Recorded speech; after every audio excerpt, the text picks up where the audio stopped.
बिस्मिल्लाहिर्रहमानिर्रहीम। अल्लाह ताला के पाक नाम से शुरू जो बड़ा मेहरबान नहायत रहम करने वाला है। अस्सलाम वालेकुम स्टूडेंट्स, मैं हूं आपका teacher Asim Nasar, second year ICS computer science के नेक्स्ट लेक्चर के साथ यूनिक ग्रुप ऑफ इंस्टीट्यूशन की तरफ से हाज़िर हूँ। स्टूडेंट, यही रिक्वेस्ट कि ये एक तो वो स्लोगन जो चल ही रहा है हमारा, स्टे होम स्टे सेव, तो फिर साथ ही साथ ये भी अगर स्लोगन में आ जाए कि इबादत भी अब घर में ही कर लो, तो अब जो है कि इबादत के लिए जो जहाँ जहाँ पे हम SOP फॉलो करके डेफिनेटली मस्जिद में जाना जो है वो बेहतर है। लेकिन ये है कि अब ये भी कहा गया है कि वैसे तो ये औरतों के वाले से कहा गया है कि औरत जो है उसका मतलब क्या है, पर्दा।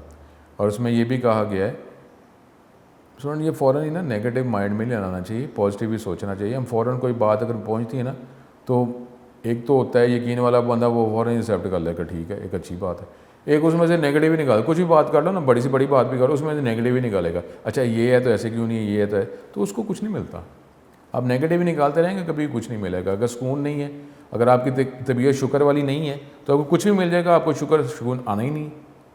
तो उसमें क्या कहा जाता है कि अगर आपने, ठीक है, ऊपर आप देखें, जस्तजू करें, अपने से आपसे बेहतर हैं, लेकिन वो जो अपने से नीचे वालों को भी देखें, शुक्र भी अदा करें, उसको भी तो देखें ना। ऊपर ही ऊपर देखते रहते हैं, तो नीचे भी तो देखें, तो अल्लाह ने कितना करम किया हो। तो नीचे देखेंगे तो सुकून आएगा, ऊपर देखें तो ऊपर वाले से हसद ना करें, जले नहीं।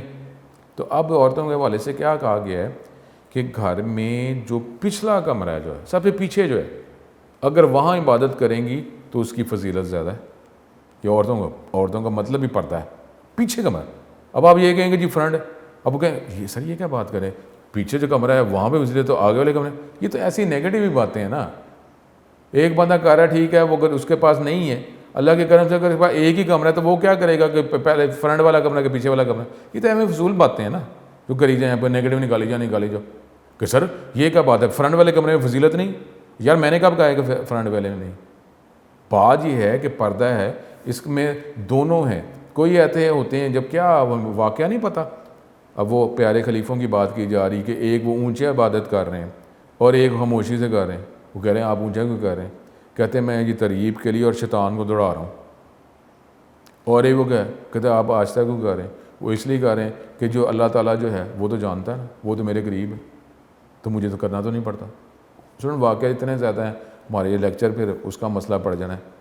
बड़े बहुत बड़े वाक़यात हैं। तो ये कब पता चलेगा कि जब जो है आप 5 वक्त की नमाज अदा करेंगे, कुरान पाक पढ़ेंगे, तर्जमे से पढ़ेंगे, और फिर अगर से आगे जो है अगर आप तफसीर की तरफ जाते हैं, हदीसों की शरह मौजूद है, बहुत बड़ी किताबें, बहुत बड़ी किताबें।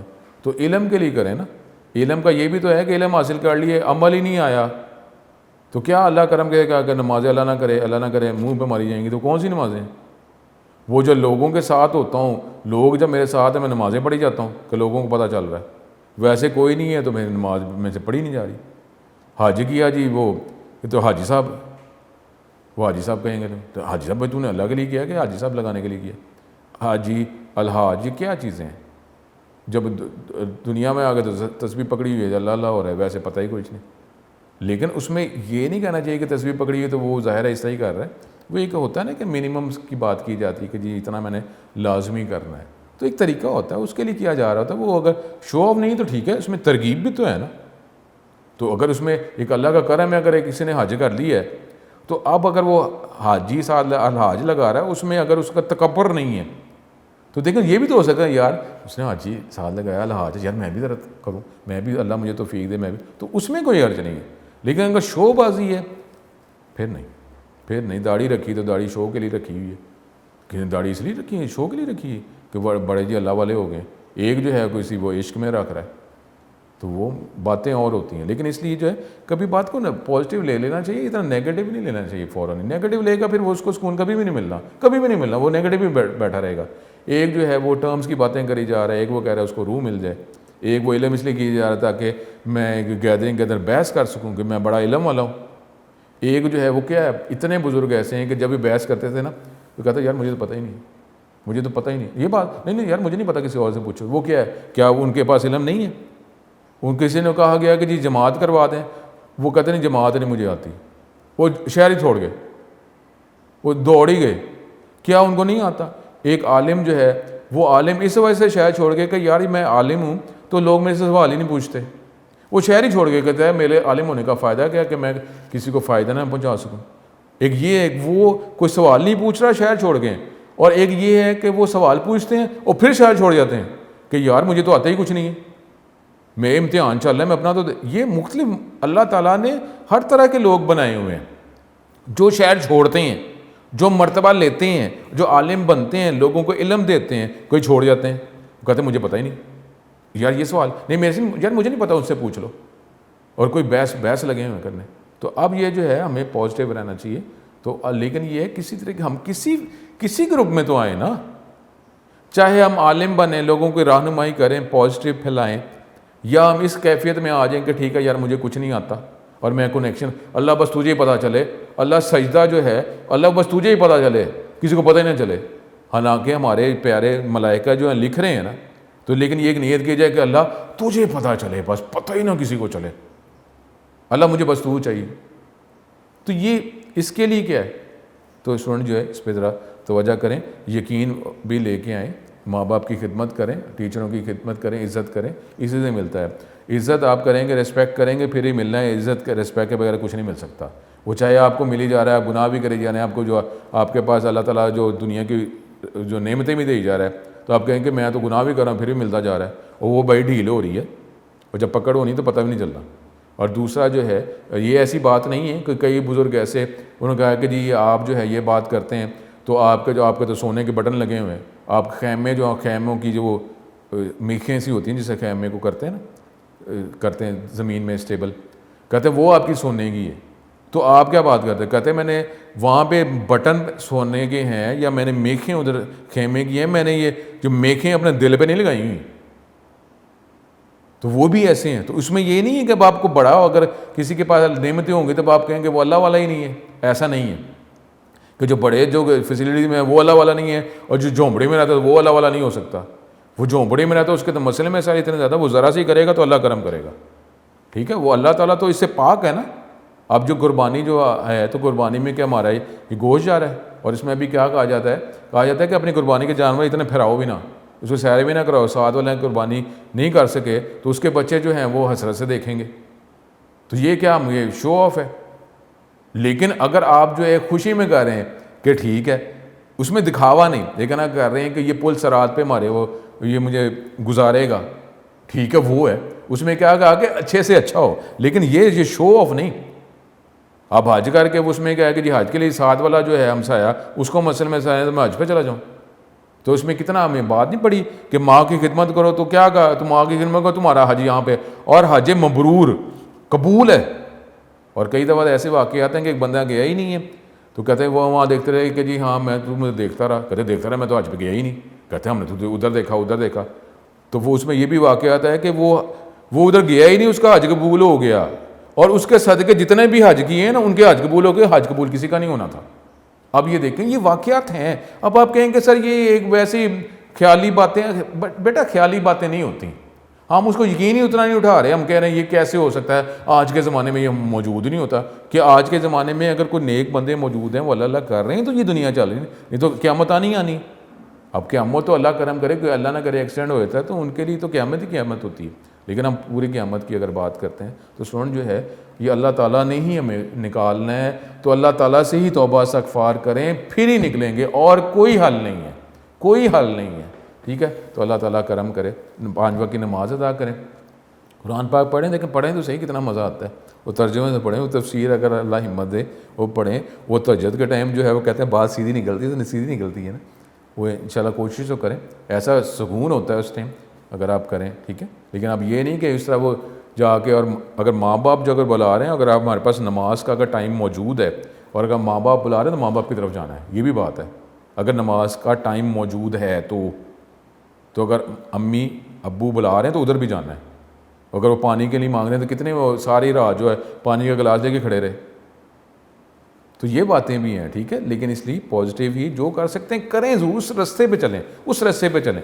स्पीड स्लो है, आहिस्ता है, जो कुछ ये मोटरवे पे कि किस पे जा रहा है किस पे जा रहा है, लेन मुख्तलिफ हैं, लेकिन रास्ता तो उधर ही हो ना। चलें तो सही, मोटरवे पे आए तो सही ना, इंशाल्लाह ताला करम करेगा। ठीक है, तो ये बातें जो हैं ये करें और दुआ करें अपने माँ बाप के लिए। सबसे पहले अपने लिए दुआ करें। माँ बाप कोई अपनी दुआ नहीं करता, दूसरों के लिए दुआ करी जाता है कि नहीं अल्लाह उनको दे, तो क्या अल्लाह देता नहीं? अल्लाह को पता नहीं? तो अब ये जो कुर्बानी में कहते हैं कि खून और गोश्त जाता है, वो तो नहीं जाता। क्या जा रहा है, क्या जा रहा है? ठीक है, ये बातें ज़्यादा होती हैं, तो इसलिए ये बातें सारी लिखी हुई हैं कुरान पाक में, लिखी हुई तर्जुमे में, तफसीरों में सारी चीज़ें मौजूद हैं। हदीस में हदीस की शरह कर जाते हैं, बहुत बहुत बड़ी किताबें, बहुत बहुत बड़ी किताबें हैं, कोई 10 जिल्दें, 15 जिल्दें, 20 जिल्दों की, और एक थोड़ी कितनी ही है, वो पढ़ें तो सही, पता चलता है। और इसको अमल के अपनी ज़िंदगी का हिस्सा बनाएं। तो ये हम चैप्टर नंबर 9 के MCQs को हम डिस्कस कर रहे थे। तो स्टूडेंट की तरफ से ये भी था कि सर MCQs भी डिस्कस कर लिया करें, तो MCQs डिस्कस कर लें ताकि आपके MCQs की तरफ भी तवज्जो आ जाएगी। क्योंकि नॉर्मली हम टॉपिक वो करते रहते हैं, लॉन्ग क्वेश्चन शॉर्ट क्वेश्चन करते रहते हैं, कई लॉन्ग क्वेश्चन ही करते हैं, शॉर्ट क्वेश्चन नहीं करते, तो उसी में से एक्सट्रैक्ट कर रहे होते हैं। तो इसलिए आप MCQs की तरफ भी तवज्जो कर दिया करें। तो इंशाल्लाह ताला आगे भी जितने भी हम चैप्टर्स करेंगे तो उसमें MCQs भी साथ साथ ही मैं साथ साथ कर देंगे, या चैप्टर के एंड भी अगर उससे पहले टेस्ट नहीं, लेकिन कोशिश मैं कर लिया करूँगा कि अगर टॉपिक के साथ साथ होते हैं टॉपिक के साथ साथ कर लेंगे, उसे 1-2 टॉपिक करके उसके MCQs कर लिए। शॉर्ट तो मैं साथ साथ ही करा रहा होता हूँ, लॉन्ग और शॉर्ट जो आपके लेक्चर्स में ही शामिल होते हैं वो मैं करा रहा होता हूँ। ठीक है, तो अल्लाह करम करे, अपने टॉपिक जो चैप्टर 9 के MCQs को कंटिन्यू करते हैं। स्टूडेंट हम ये MCQs डिस्कस कर रहे हैं और आपको ये बताया हुआ है कि इसमें कोशिश की, इंशाल्लाह नोट्स भी आपको ऐसे ही मिलेंगे कि इसमें टॉपिक्स पहले होंगे। यानी इसका मतलब है अब हम जो MCQs डिस्कस कर रहे हैं ना, वो टॉपिक कौन सा है? कीवर्ड्स। ठीक है, जो टेक्स्ट बुक और टॉपिक टेक्स्ट बुक के ही होंगे। टेक्स्ट बुक के टॉपिक अगर कोई एडिशनल बन जाता है तो फिर उसको, अगर जो बोर्ड में आया हुआ है तो उसको हम देख लेंगे। जैसे चैप्टर 8 के अंदर लैंग्वेज ट्रांसलेटर जो है वो टेक्स्ट बुक में शामिल नहीं है, लेकिन बोर्ड में एक से ज़्यादा दफ़ा आया हुआ है, इसलिए आपको बताया गया था। तो इसी तरीके से कोई टॉपिक ऐसे हैं जो बोर्ड में आ गए हैं, तो अब उसको अगर टेक्स्ट बुक में शामिल नहीं तो हम ये नहीं कह सकते ये बात। अब देखें, अब वो लैंग्वेज ट्रांसलेटर एक से ज़्यादा दफ़ा बोर्ड टेक्स्ट बुक में अवेलेबल ही नहीं, अब आप क्या कह सकते हैं कि जी वो, तो इसलिए मेनली तो यही होता है। लेकिन अब ये स्टूडेंट ऐसी बातें हैं, इसको अब क्या डिस्कस करना, ये इस तरह होता है। अब MCQs जो हैं, अब कीवर्ड से रिलेटेड MCQs, अब देखें अगर हेडिंग ये कीवर्ड्स की आ रही है, इसका मतलब है ये MCQs जो हैं कीवर्ड से रिलेटेड हैं। तो अब अगर कीवर्ड आपके टेस्ट के अंदर सिलेबस होगा तो आपने इन्हीं MCQs को देखना है। तो अब आपको ये पूछने की ज़रूरत तो नहीं होगी ना टीचर से कि सर MCQs कहाँ से लेकर कहाँ तक, शॉर्ट क्वेश्चन कहाँ से लेकर कहाँ तक, लॉन्ग क्वेश्चन कहाँ से लेकर कहाँ तक। तो वो सारे टॉपिक में ऊपर टॉपिक होंगे, आप आराम से टॉपिक देखें, वो उसको स्टडी करें। अब ये जो है अगला MCQ जो है, pre defined words of the programming language. पहले से डिफाइन किए लफ्ज़ जो प्रोग्रामिंग लैंग्वेज में अवेलेबल होते हैं, that are use for special purposes in the source program are called. अब देखिए मैंने क्या कहा है कि बेटर नॉलेज MCQ का तो ये है, क्वेश्चन ही पढ़ा है और इसी से हमें पता चल गया कि इसका आंसर क्या है। तो अब ये देखिए प्री डिफाइंड वर्ड्स कौन से हैं जो अब उसके स्पेशल मकसद है, उसी मकसद के तहत इस्तेमाल किए जाएंगे और उसका कोई और मकसद नहीं रखा जा सकता। तो क्या है वो? Keywords, special statements, special words, characters. तो क्या होगा? ये कीवर्ड्स की बात चल रही है ना। अब क्योंकि अब ये देखें ना, इसका तो चले खैर आपको फ़ायदा है कि MCQs जो हैं वो तो आपको लर्निंग के लिए आपको ऊपर हेडिंग नज़र आ रही है। तो अब वैसे अगर ज़ाहिर है बोर्ड में इस तरह तो नहीं ना होता कि बोर्ड के पेपर के अंदर जो MCQs आएंगे ऊपर हेडिंग लिखी होगी, तो आपने देखना होगा ना कि ये कौन से हेडिंग से रिलेटेड है। अगर इस तरह हेडिंग ऊपर आ जाए वो तो वैसे ही आपको आसानी हो जाती है कि ये जो टॉपिक जो हेडिंग जो है ना उसी से रिलेटेड MCQ है, तो उसमें उसी की बात ही कोई होनी है। लेकिन यहाँ पे तो हम लर्निंग के लिए कर रहे हैं, तो इसका आंसर जो है क्या होगा? कीवर्ड्स ही है। फिर another name for keyword is, एक और नाम जो कीवर्ड्स जो है उसका कोई और नाम क्या है? क्या जी नाम? तो अब रिजर्व वर्ड, स्पेशल वर्ड्स, ये C था, वो एंटर प्रेस किया तो जिसकी वजह से वो B नीचे आ गया। तो ये असल में वैसे A B, C जो है कमेंट्स है, फिर D जो है रिमार्क्स। तो क्या है ये? कीवर्ड का दूसरा नाम क्या? Reserve words. फिर कितने जो हैं वो कीवर्ड्स अवेलेबल हैं C लैंग्वेज में? 32, 60, 90, 31। अब यहाँ पे स्टूडेंट को थोड़ा मसला होता है कि जी कीवर्ड 32 हैं कि उसके जो आइडेंटिफायर है उसका नाम कितने कैरेक्टर्स का होता है, तो ये इसको ज़रा ध्यान से किया है, दोनों मिलते जुलते हैं तो ये थोड़ा मसला आ जाता है। कितने कीवर्ड्स अवेलेबल हैं जी? 32। ठीक है, तो इस हवाले से इसको माइंड में रखते जाएं। फिर कीवर्ड का ही टॉपिक चल रहा है। कांस्टेंट CONST, ये जिस तरह नंबर साइन डिफाइन है इसी तरीके से कांस्टेंट अगर बनाना है तो हम स्टार्ट में, बिल्कुल स्टार्ट में CONST लिख देते हैं। तो अब वो जो अब फिक्रा अजीब सा है कि जी वेरिएबल बनाया है वो कांस्टेंट हो गया। नंबर साइन डिफाइन तो ठीक है, तो लेकिन ये ऐसे ही है। कांस्टेंट बनाने का एक तरीका ये भी होता है कि ये कांस्टेंट जो है, अब कांस्टेंट के लिए CONST लिखना पड़ता है। आगे इंटीजर टाइप अगर कर रहे हैं फिर वेरिएबल का नाम, तो वेरिएबल जो है अब वो देखें फ़िक्रा ऐसे ही है, लेकिन बेटा ऐसे ही है कि वेरिएबल भी है लेकिन उसकी वैल्यू जो है आप यूज़ कर सकते हैं, चेंज नहीं कर सकते। वो उसके लिए सी लैंग्वेज में CONST लिखना पड़ता है। और ये क्या है? रिजर्व वर्ड्स ही हैं, सारे कीवर्ड्स ही हैं। डबल 32 में ही शामिल हैं। INT कमेंट्स हैं, रिजर्व वर्ड्स हैं, कंपाइलर डायरेक्टिव्स हैं या रिमार्क्स हैं। तो क्या है ये? Reserve words. ठीक है, तवज्जो करते रहें और टेस्ट के लिए भी आप इसी पे लेक्चर्स पे तवज्जो करते जाएं। तो इसको आप नोट करते जाएं, साथ साथ देखते रहें, आइडिया माइंड में लेते रहें। ठीक है, लेक्चर्स दोबारा देख लें। विच of the following is a keyword. अब ये जो है ये क्वेश्चन आया, तो अब ये क्वेश्चन सिर्फ रीड करके मैं इसका आंसर नहीं निकाल सकता। अब इसके लिए मुझे देखना पड़ेगा कि फॉलोइंग कौन सा जो है वो कीवर्ड है। अब इसमें आएंगी नीचे 4 ऑप्शंस।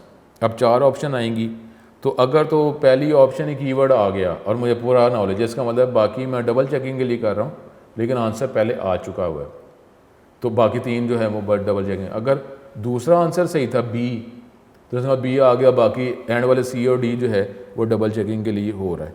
ठीक है, INT अब ये देख ये आ गया, तो इसमें कौन सा बनता है हमारे पास? मेन कीवर्ड है क्या? printf कीवर्ड है, इंक्लूड कीवर्ड है। ठीक है, तो इसका आंसर क्या है? INT integer. अब ये कीवर्ड से related. A memory location use to store some data that can be changed. इसको चेंज किया जा सकता है, कीवर्ड के सेक्शन के अंदर ही टेक्स्ट बुक के अंदर अवेलेबल है। इसको चेंज किया जा सकता है, वो क्या जी? Constant, variable, named constant, floating point constant change किया जा सकता है। तो ये आसान ही बन रहा है कि ये वेरिएबल ही है, तो ये हमारे पास B ऑप्शन हमें मिल जाती है। उसके बाद अगला, वेरिएबल्स आर क्रिएटेड इन। साथ साथ आपको ये बोर्ड की भी कुछ नॉलेज मिल जाता है कि ये क्वेश्चन आया हुआ है। वेरिएबल्स कहाँ बनते हैं? टेम्परेरी स्टोरेज एरिया में बनते हैं। तो अगर टॉपिक अगर कीवर्ड्स के वाले से बात की जाए तो कहाँ बनेंगे ये वेरिएबल्स? ठीक है, रैम में, रोम में, हार्ड डिस्क में, USB में। टेम्परेरी स्टोरेज एरिया किसे कहते हैं? रैम को ही कहते हैं ना। तो ये कहाँ बनते हैं जी? रैम में। फिर हमारे पास which is true about a variable. अब ये क्वेश्चन पढ़ के मुझे इसका आंसर का नहीं पता चल सकता, मुझे वो देखना ही पड़ेगा। नेम एंड डाटा वैल्यू दोनों बदल सकते हैं, तो अब वैल्यू तो बदल जाएगी, वेरिएबल का नाम क्या है वो तो नहीं बदला। एक दफ़ा जो वेरिएबल बना लिया उसी को यूज़ करेंगे, नाम कैसे बदलेगा? नेम बदल सकते हैं, डाटा वैल्यू नहीं बदल सकते। तो ज़ाहिर है नेम, एक दफ़ा जब वेरिएबल बना लिया नाम तो वही रहेगा ना, वैल्यू चेंज होएगी। फिर name can not change, name नहीं बदल सकता, वैल्यू बदल सकती है। हाँ ये तो ठीक है, नेम तो वही रहेगा, डाटा टाइप भी नहीं बदली जा सकती, वैल्यू बदली जा सकती है। फिर नेम और डाटा वैल्यू दोनों नहीं बदले जा सकते, तो क्या जवाब आएगा? ये C बन रहा है, C आंसर। फिर C is a strongly typed language. अब ये क्या है? स्ट्रांगली टाइप लैंग्वेज होता है कि आप जब वेरिएबल बनाएंगे तो उसकी टाइप पहले बतानी है, वेरिएबल पहले बनाना है, फिर आप यूज़ कर सकते हैं। वेरिएबल बनाए बगैर यूज़ नहीं कर सकते, यानी ये नहीं है कि वैल्यू स्टोर कर दें तो एनवायरनमेंट खुद ही वेरिएबल बना लेगा, ऐसा नहीं है। तो आपको जो है वेरिएबल पहले डिक्लेयर बनाना पड़ता है। Every programme must be compiled before execution. Strongly type language के वाले से बात की जा रही है, ठीक है। स्ट्रांगली टाइप लैंग्वेज किसे कहते हैं, ठीक है। वैसे तो ये ठीक है, कंपाइल पहले करना होता है एवरी, लेकिन हम सिर्फ स्ट्रांगली टाइप लैंग्वेज की बात कर रहे हैं, ठीक है। तो every variable must be declared, ठीक है, यही है ना answer. Every variable must be declare before it is being use. Variable को पहले डिक्लेयर करना पड़ता है, बनाना पड़ता है, फिर ही आप उसको यूज़ कर सकते हैं। स्ट्रांगली टाइप लैंग्वेज का मतलब ही यही है। दी वेरिएबल डिक्लेरेशन ऑल्सो डिफाइंस दी वेरिएबल, ठीक है जी। वेरिएबल डिक्लेरेशन जो है सी लैंग्वेज का जितना लेवल है हमारा, उसमें डिक्लेयर की स्टेटमेंट जो है डिफाइन की स्टेटमेंट ही होती है। लेकिन स्ट्रांगली टाइप लैंग्वेज का मतलब क्या है, ठीक है। Sufficient data types are available to manipulate different data types, ठीक है, ये हमारे पास है। लेकिन आंसर हमारे पास क्या आएगा, आंसर हमारे पास बी ऑप्शन ही है। तो इस तरीके से अब अभी कीवर्ड्स जो है, क्योंकि कीवर्ड्स के आगे वो डिक्लेयरिंग, डिफाइनिंग, इनिशियलाइजिंग है ना, ठीक है। तो इस हवाले से ये बातें की जा रही हैं, उसके अंदर ही है, टेक्स्ट बुक के हवाले से हम बात करेंगे। Which of the following are required to declare a variable. Declare variable के लिए क्या होता है, पहले आप उसकी टाइप बताते हैं वेरिएबल की, फिर वेरिएबल का नाम बताते हैं और आखिर में सेमीकोलन लगा देते हैं, तो वेरिएबल डिक्लेयर किया जा सकता है। अब क्या है, लेकिन ये तो वो मैंने वो लिख दिया, लेकिन यहाँ पे उसने क्या पूछा जी, क्या रिक्वायर है, कीवर्ड रिक्वायर है वेरिएबल बनाने के लिए, वेरिएबल नाम वो रिक्वायर है, डाटा टाइप रिक्वायर है कि वेरिएबल का नाम भी और उसकी टाइप भी रिक्वायर है।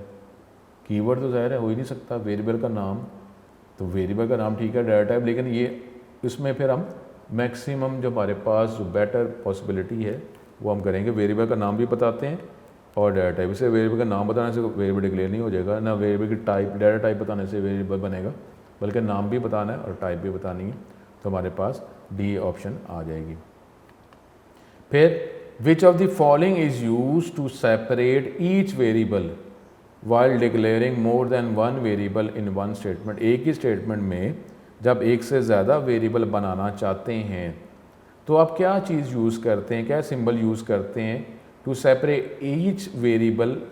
हर वेरिएबल को सेपरेट करने के लिए आप कौन सा सिंबल इस्तेमाल करते हैं अगर एक ही स्टेटमेंट में एक से ज़्यादा वेरिएबल्स बनाने हैं, क्या यूज़ करते हैं, कॉमास, कॉलन्स, पाइप साइन, सेमीकोलन्स, तो आप कॉमा यूज़ करते हैं, तो ये आप एक से ज़्यादा वेरिएबल एक ही स्टेटमेंट में बना सकते हैं। अब ये वो आ रहा है कि विच is a valid statement for declaring a variable. अब कौन सी फॉलोइंग ऑप्शन में से जो वैलिड स्टेटमेंट है जिसकी यूज़ करते हुए आप वेरिएबल डिक्लेयर कर सकते हो। तो डिक्लेयर के लिए क्या होता है, वेरिएबल की टाइप बतानी और नाम बताना है, ठीक है। तो ये माइंड हमारे माइंड में ये आंसर आ गया। अब चार ऑप्शंस में से हम देखते हैं। पहले वेरिएबल की टाइप बतानी है, किस टाइप का डाटा स्टोर करना है, फिर उसका नाम बताना है और आखिर में सेमीकोलन आएगा। तो अब ये INT मार्क्स, ठीक है, INT ABC 3 वेरिएबल बन गए, ये एवरेज, टाइप, डबल। अब क्या है इसके, ये सारी ही ऑप्शंस ठीक है। ये एक वेरिएबल बनाया, इसकी टाइप इंटीजर है, ABC 3 वेरिएबल्स बनाए, तीनों की टाइप इंटीजर है, एवरेज टाइप का वेरिएबल का नाम है और इसकी टाइप क्या है, डबल, ठीक है, ऑल ऑफ दीज। इस तरीके से कीवर्ड्स ही है, क्योंकि टेक्स्ट बुक के अंदर कीवर्ड का टॉपिक के अंदर मज़ीद टॉपिक्स आ रहे हैं, हेडिंग्स तो वही है ना, ठीक है। Which is not a rule for naming variable. अब ये वेरिएबल का नाम जो हम रखते हैं, तो ये जो चार ऑप्शंस हैं इसमें से कौन सा उसका रूल नहीं है, वेरिएबल का नाम रखते हुए जो different rules for naming variable. तो ये चार ऑप्शन में से कोई एक ऐसा रूल है जो वेरिएबल के नाम रखते हुए इस बात का हमें ख्याल नहीं करना पड़ता, ये रूल नहीं है। Use A descriptive name for the variable, कि जो वेरिएबल का जो नाम है वो नाम को रीड करते ही हमें उसके काम का भी पता चल जाए। तो ये रूल्स फॉर नेमिंग वेरिएबल में था ये कि जब वेरिएबल का नाम रखा जाए तो उसका नाम जो है वो इन्फॉर्मेटिव होना चाहिए, नाम से पता चल जाए कि इस किस्म का काम। ये उस रूल्स फॉर नेमिंग वेरिएबल में था, शायद नहीं था मेरा। Start the name of the variable with a letter, variable का नाम जो है वो लेटर से स्टार्ट होता है, ये रूल है। Use nothing but later, variable के नाम में लेटर, डिजिट्स, अंडरस्कोर इस्तेमाल कर सकते हैं, इसके अलावा नहीं कर सकते। ABCD 1 2 3 4 और अंडरस्कोर, बाकी स्पेशल कैरेक्टर्स कोई नहीं। ठीक है, ये सही है। Blank spaces are not allowed, variable के नाम में स्पेसेस नहीं है। ठीक है, ये भी रूल है। इसका मतलब क्या हुआ कि ये पहली ऑप्शन यूज़ है डिस्क्रिप्टिव। वैसे तो जो बेटर लॉजिक जो है प्रोग्राम का वो यही है कि वेरिएबल के नाम के अंदर जो है, वेरिएबल का नाम जब रीड किया जाए ना उससे पता, क्योंकि वेरिएबल के नाम की लेंथ, आइडेंटिफायर का नाम या वेरिएबल के नाम की लेंथ कितनी होती है 31। तो 31 कैरेक्टर्स क्या वेरिएबल का नाम ऐसा रखा जाए जिससे उसका काम का पता चल जाए? ऐसे हो नहीं सकता, हो सकता है। ठीक है, कट कॉपी की फैसिलिटी भी तो होती है ना, वेरिएबल का नाम कॉपी करके दोबारा लिख सकते हैं हम। तो इसलिए बेटर लॉजिक में तो ये, लेकिन ये रूल नहीं है, तो ये इसमें ऑप्शन हमारे पास ए आएगी। अब variable and constant name can not contain, अब ये सिर्फ क्वेश्चन रीड करके इसकी आंसर हम नहीं गेट कर सकते। अब वो कह रहा है ना कि फॉलोइंग 4 ऑप्शन में से जो variable and constant name, variable के नाम में, कांस्टेंट के नाम में, फॉलोइंग 4 ऑप्शन में से कौन सी ऐसी चीज़ है जो मौजूद नहीं है, उसमें ये नहीं हो सकती। तो ये मैं सिर्फ क्वेश्चन रीड करके नहीं बता सकता, ऑप्शंस देखनी पड़ेंगी। और ये 16-19 में बोर्ड में आया हुआ। अब मुझे देखना पड़ेगा क्या नंबर जो है वेरिएबल का नाम में, कांस्टेंट का नाम में नहीं हो सकता? हो सकता है। अंडरस्कोर नहीं हो सकता। लेटर, पीरियड, ये डॉट, फुल स्टॉप, तो वेरिएबल के नाम में फुल स्टॉप होता है। ये देखें, उसमें तो क्या था, लेटर, डिजिट, अंडरस्कोर। कांस्टेंट के नाम में नहीं, कांस्टेंट का नाम वो क्या है, वो भी तो आइडेंटिफायर ही है ना। तो इसका आंसर क्या है कि फुल स्टॉप नहीं हो सकता, पीरियड नहीं हो सकता। Answer D option. A variable can not, name can not begin with, किस लेटर से वेरिएबल का नाम शुरू नहीं हो सकता? किस से? डिजिट से। ठीक है, अगर तो मेरे पास इसका पास नॉलेज है तो मुझे इसका आंसर मिल जाएगा, ये इतना रीड करके। नंबर नहीं हो सकता, underscore, upper case, lower case, तो अब इसमें क्या है, नंबर मुझे पता है, वो नहीं हो सकता। अंडरस्कोर जो है हो सकता है, लेकिन वो क्या कहा, हमने पढ़ा था ना कि रिकमेंडेड नहीं है कि अंडरस्कोर से आप शुरू ना करें। क्योंकि ये क्यों ना शुरू करें, ये भी बताया था कि इसके जो प्री डिफाइंड, जो पहले से जो कॉन्स्टेंट जो बने हुए हैं, जो सिस्टम यूज़ कर रहा था, वो नॉर्मली अंडरस्कोर से शुरू कर रहा होता है। अपर केस, लोअर केस, ठीक है, ये हो सकते हैं। तो नंबर ए ऑप्शन इसका आंसर है। कीवर्ड ही चल रहा है। Which of the following character can not be use as first character of any variable name, following character में से कौन सा ऐसे जो फर्स्ट कैरेक्टर के तौर पे इस्तेमाल नहीं किया जा सकता? 3, X, A, Z, तो हमने क्या वो बात की, नंबर और डिजिट की बात की थी ना। तो इसमें कौन सी ऑप्शन जो है वो 3 ही है, डिजिट है ना, तो इससे स्टार्ट नहीं कर सकते। Which of the following are valid variable names, अब ये भी मुझे इस क्वेश्चन रीड करके नहीं पता चल सकता, मुझे ऑप्शंस देखनी पड़ेंगी कि कौन सी जो फॉलोइंग जो है वो वैलिड नाम है। 4 ऑप्शन में से बाकी जो है इनवैलिड होंगे। लॉन्ग, तो अब नॉर्मली ये इस तरह के जो क्वेश्चन है उसमें क्या है, वो सिर्फ कीवर्ड ही रहेगा। कीवर्ड का टॉपिक इंपॉर्टेंट है कि उसमें जो लिस्ट है, वो लिस्ट हमारे माइंड में 32 कीवर्ड्स है ना, तो वो हमारे माइंड में होगा तो फिर ये क्वेश्चन सॉल्व करेंगे। लॉन्ग रिजर्व वर्ड है, ठीक है, इंटीजर तो रिजर्व वर्ड ही नहीं है, लॉन्ग की बात आ रही है। INT, शॉर्ट, इसमें से कौन सा वैलिड है? इनवैलिड है नहीं, वैलिड है। लॉन्ग तो रख नहीं सकते नाम, ये सारे रिजर्व वर्ड्स हैं। इंटीजर वो INT है, इंटीजर नहीं है। तो इंटीजर जो है ये वेरिएबल का नाम रखा जा सकता है। अब वो क्या है, maximum length of variable name कितनी है, ये तो हमें क्वेश्चन रीड करने से ही पता चल सकता है। ये बोर्ड में ये आया भी हुआ, ठीक है। इस हवाले से कोशिश डेफिनेटली नोट्स में ये की जाती है कि पास पेपर्स के क्वेश्चंस भी सॉल्व किए जाएं। तो इस तरीके से अब आप ये करते जाएंगे तो स्टूडेंट इंशाल्लाह ताला किसी किस्म के प्रॉब्लम नहीं होंगे। नोट्स अब आएंगे, ये सारी चीज़ें उसके अंदर मौजूद हैं। तो अगर अभी नोट्स नहीं है तो इसलिए स्टूडेंट्स कह रहे हैं, और ये आगे भी हम ये कर भी लिया करेंगे, ठीक है, टॉपिक के साथ साथ कर लिया करेंगे ताकि इस तरीके से ज़रा MCQs की तरफ भी तवज्जो हो जाती है। तो ये हम कर लेंगे। आप तो रिलैक्स मोड में इसको देख ही रहे हैं ना, बाकी तो आप क्योंकि हेडिंग्स भी लगी हुई हैं तो आप खुद ही देख भी सकेंगे जब नोट्स के ऊपर हेडिंग है। अब कीवर्ड का टॉपिक है वही चल रहा है, अगर कीवर्ड आपके टेस्ट में आएगा तो इसका मतलब है यही MCQs आपने तैयार करने हैं। मैक्सिमम लेंथ कितनी है हमें पता है जी, कितनी है जी 31 है। 25 करेक्टर्स 255 31 55 तो 31 करेक्टर्स, ठीक है। अब इसमें a process of assigning initial value to a variable, कि आप initial value starting value variable को बता दें at the time of declaration. Variable declare करते हैं, साथ ही इसकी स्टार्टिंग इनिशियल वैल्यू भी बता दें, तो उसको क्या कहते हैं, इनिशियलाइजिंग ही कहते हैं ना। इनिशियल वैल्यू बताना वेरिएबल डिक्लेयर करते हुए इस प्रोसेस को क्या कहते हैं, ठीक है। तो ये अगर टॉपिक हमें क्लियर है तो इसका आंसर हमें माइंड में फ़ौरन आ जाएगा।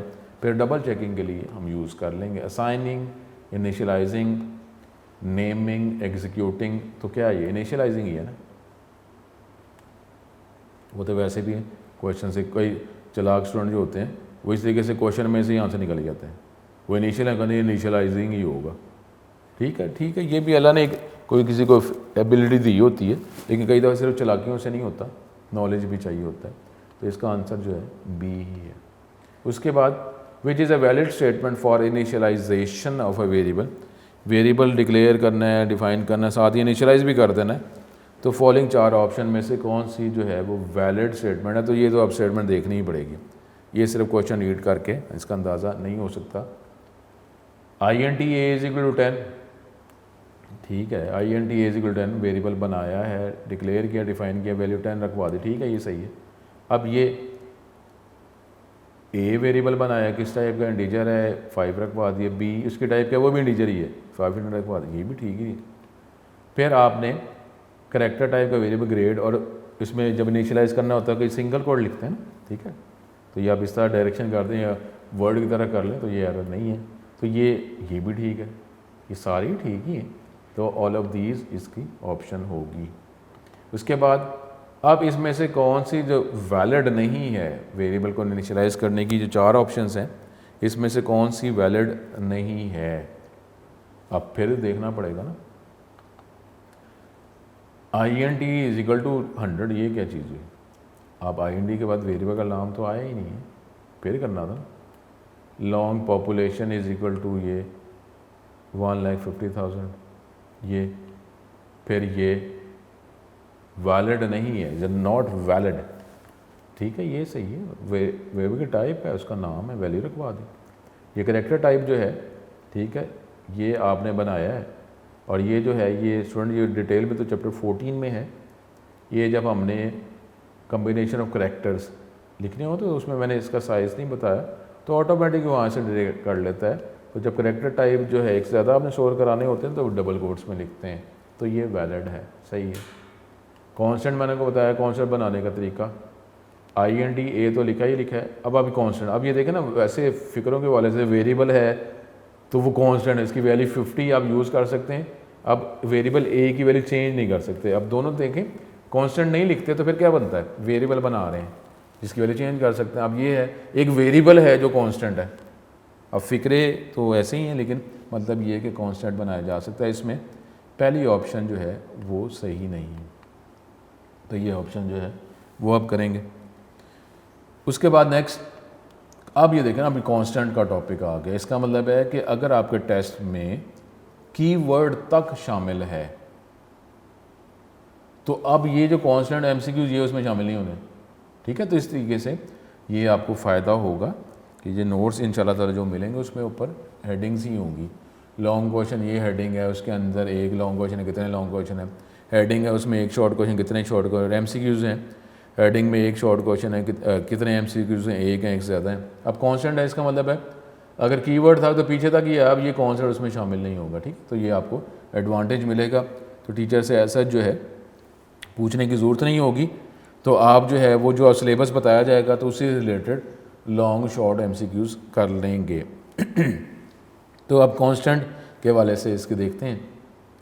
आप देखें वो तो आपको इस नोट्स में लेक्चर्स में दिया जा रहा है, वैसे थोड़ी पता चलता है कि ये MCQ जो है कौन से टॉपिक से रिलेटेड है। अब क्योंकि टॉपिक ऊपर आ रहा है तो हमारे माइंड में जा ही रहा है कि कांस्टेंट का ही टॉपिक है। A memory location with some data that can not be change is called, तो वो तो टॉपिक ये कांस्टेंट ही बनता है। वो तो आपको यहाँ एडवांटेज दिया जा रहा है, वैसे तो नहीं आपको बोर्ड में टेस्ट में ये बताया जाता कि ये कौन से टॉपिक से रिलेटेड ये MCQ है, ठीक है। तो लेकिन यहाँ पे तो हमें एडवांटेज थोड़ा सा हो रहा है। कांस्टेंट ही इसका आंसर है, कांस्टेंट वेरिएबल कीबोर्ड और एक्सप्रेशन। तो ये हमारे पास क्या है, इसका जवाब है कांस्टेंट ही है। Which of the following constant definition is correct. अब करेक्ट के साथ वो लॉजिकली भी वर्ड, इसका मतलब है कि ये बेहतर है जो होना चाहिए। तो ज़रा इसको ज़रा टेक्निकली देखना पड़ेगा।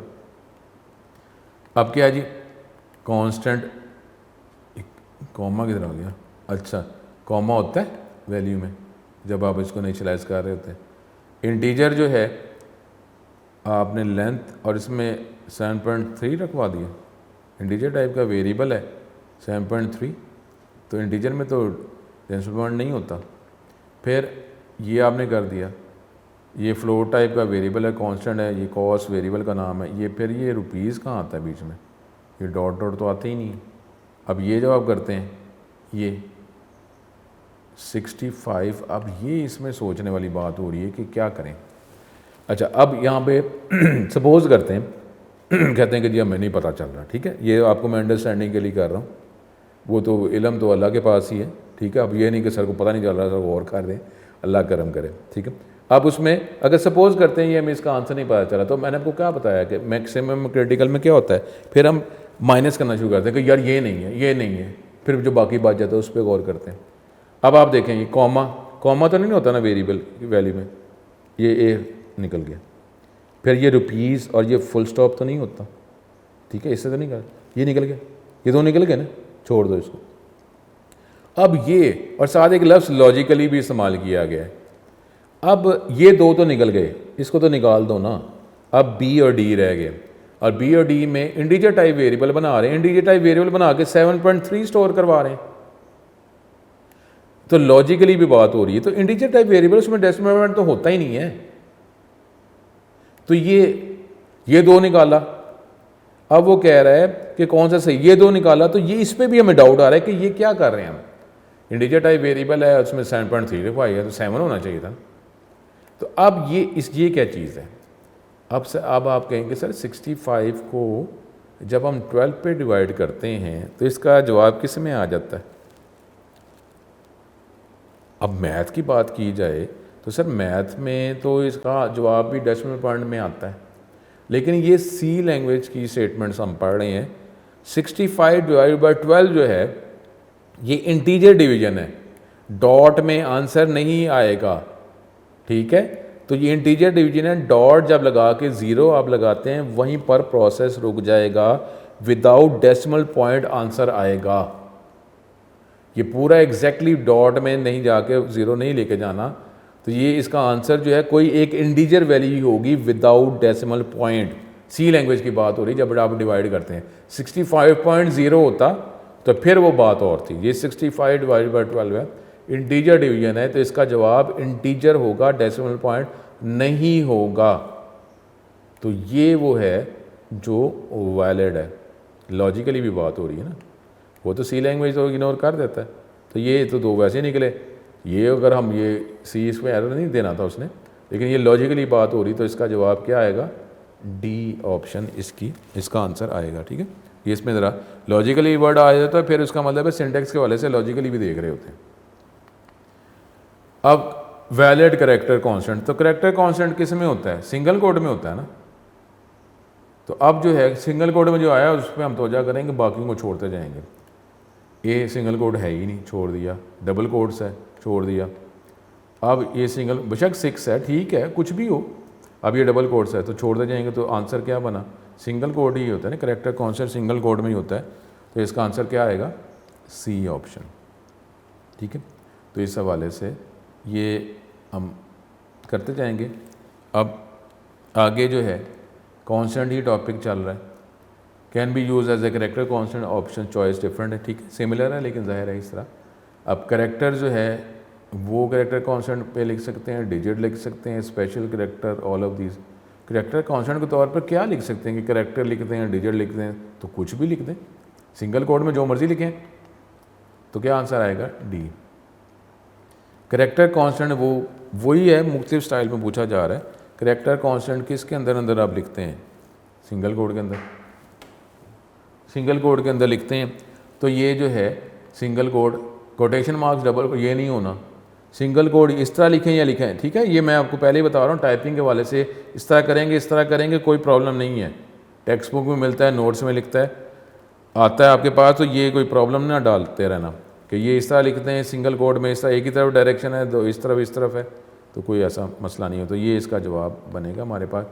एक्सक्लेमेशन जो निशान है उसके दरमियान तो नहीं होता ना, नंबर साइन के दरमियान नहीं होता, तो ये इसका ऑप्शन बी मौजूद है। तो ये हमारे पास जो है ये इतने ही हम इसको करते हैं। MCQs आगे अभी मज़ीद हैं, तो इसको हम देखते जाएंगे। टॉपिक जो है कांस्टेंट का यहाँ पे ख़त्म हो गया, तो अब ये स्टूडेंट इसी तरीके से आप इस पर तवज्जो देते करते जाएँ, और आपका पेपर जो है, जो भी आप टेस्ट अटैम्प्ट करते जा रहे हैं, नोट्स आ जाएंगे तो सॉल्व हो जाएगा। लेकिन MCQs जो है वो आगे भी मैं टॉपिक वाइज डिस्कस करता रहूँगा। अब चैप्टर 9 था, तो चैप्टर 9 के एंड पे डिस्कस किया है, तो इंशाल्लाह ताला आगे जो है चैप्टर 10 में जो टॉपिक कुछ हो जाएंगे तो उसके MCQs में साथ साथ ही शामिल करने की कोशिश करूँगा। तो इस तरीके से आपकी जो है ये स्टडीज़ होती रहेगी। तो स्टूडेंट जो है अच्छे तरीके से तैयारी करें, और अब आपके जो लेक्चर्स हैं उसमें आपके कमेंट्स इन मार्क्स को ज़हन में रखते हुए इन लेक्चर्स को इम्प्रूव भी किया जा रहा है। तो इंशाल्लाह ताला आगे भी आपसे मुलाकात रहेगी। अपना ख़ास ख्याल रखें, ठीक है, आपसे दोबारा मुलाकात होगी। अस्सलाम वालेकुम।